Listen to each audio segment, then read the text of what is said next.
Hi friends, it's Belinda here from Be Making Joy, and welcome to my YouTube channel. I'm here today to teach you another new skill and another quick and easy project. We're going to learn the cable stitch, which is a twist or a braid, and it's what my headband pattern features. This headband is made from a chenille velvet yarn for extra softness, and that cable twist gives it a little extra twist, extra thickness. So if you'd like to get the PDF of that pattern, the link is in the description box below. If you still need to learn how to cast on and do the basic knit stitch, I have links below to those basic videos. And if you're ready to get started learning how to use a cable needle, let's get started. To do the cable stitch, we need cable needles. These are one kind of cable needle. There are some that are J-shaped, but I tend to just use a double-pointed needle. We want to use a cable that is close in size to the knitting needle that you're using, so that your stitches maintain their tension. There are various ways that the cable stitch might be represented in your pattern, but regardless, your stitch glossary or stitch key in the pattern should give you an explanation of what the cable twist is. There'll be some twisted to the right and some twisted to the left. Some patterns might only use one twist all the way through. Some might be doing both to make a braid. I'm going to be using a 6-stitch twist, which means 3 stitches are going to cross over or behind 3 more stitches. For this right-leaning cable twist, we're going to put these first 3 stitches onto a cable needle, hold it at the back of the work. We're going to knit the next 3 stitches, and then we're going to knit the 3 stitches from the cable needle, which will make a twist, like I will show you.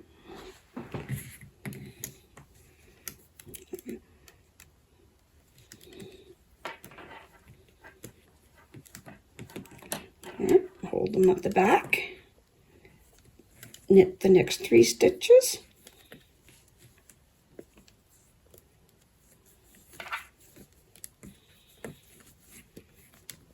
and then slide the stitches to the other end of the cable needle and knit them.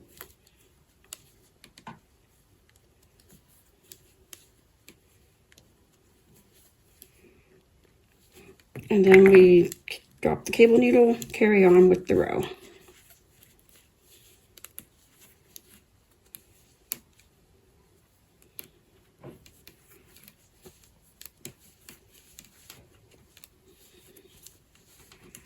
Let's show you that again. Put the 3 stitches to the cable needle at the back of the work. Knit the next 3 stitches.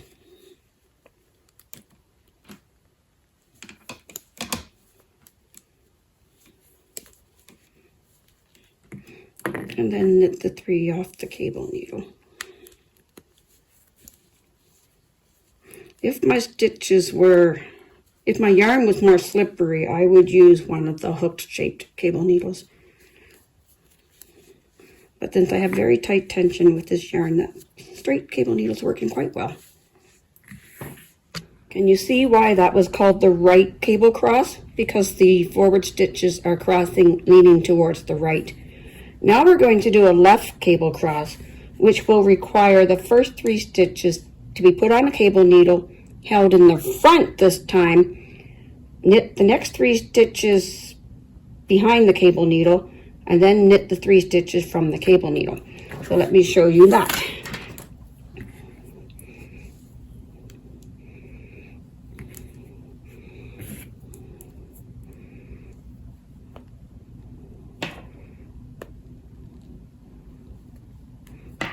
So hold it in the front. Knit the next 3 stitches. See how it's behind the cable.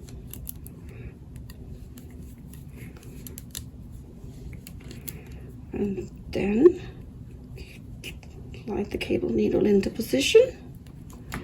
Knit those 3 stitches.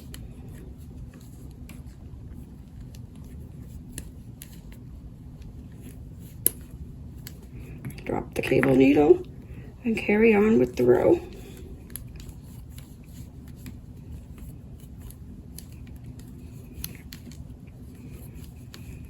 Now let me show you that again.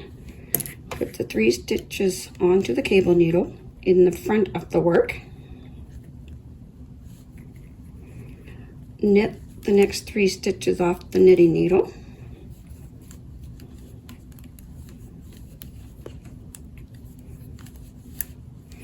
And then the 3 off the cable needle.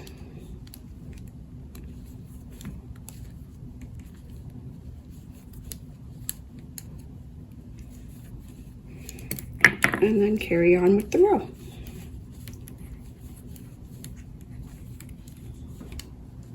Now that's the difference between a right cable twist and a left cable twist. If you found this explanation helpful, please click the like button below so that more people will be shown this video. And if you'd like to stick around, I will show you how to assemble your warmer headband. A headband is simply a long rectangle done in any stitch patterns, knit to the length of the circumference of your head. And then we will sew the cast on edge to the cast off edge. You can use any stitch method, sewing method to cast it on. I like to have my cast off edge done on the purl side so that my tails wind up on opposite ends. And then I can sew them towards each other and cinch them up.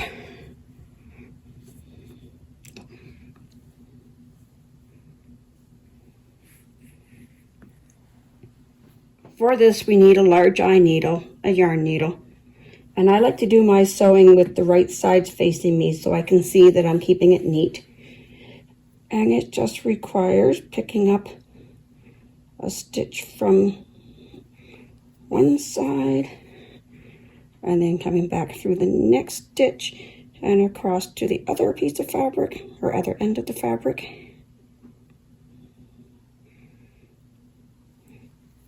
And it might require me wearing my glasses so I can see the stitches.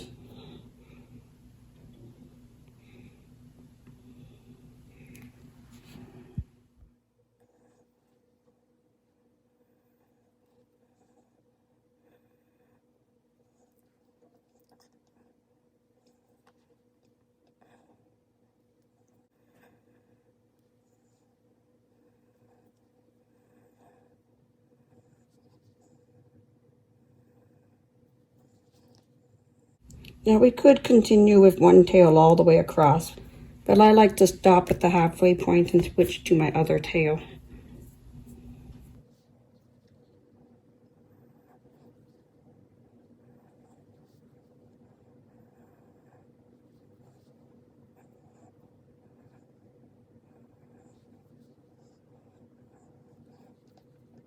Then when I've reached the middle, I'm going to pull my threads through to the other side, which I could have done with this one the first time I had the needle on it.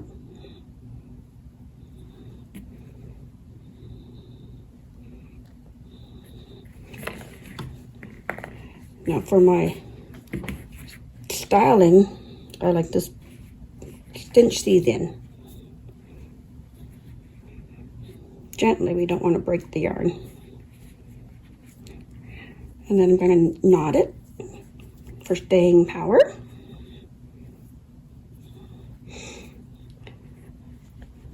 Then we're going to weave the tails in a bit and then trim them. And we're going to use very sharp scissors when we cut this yarn because chenille yarn frays very easily.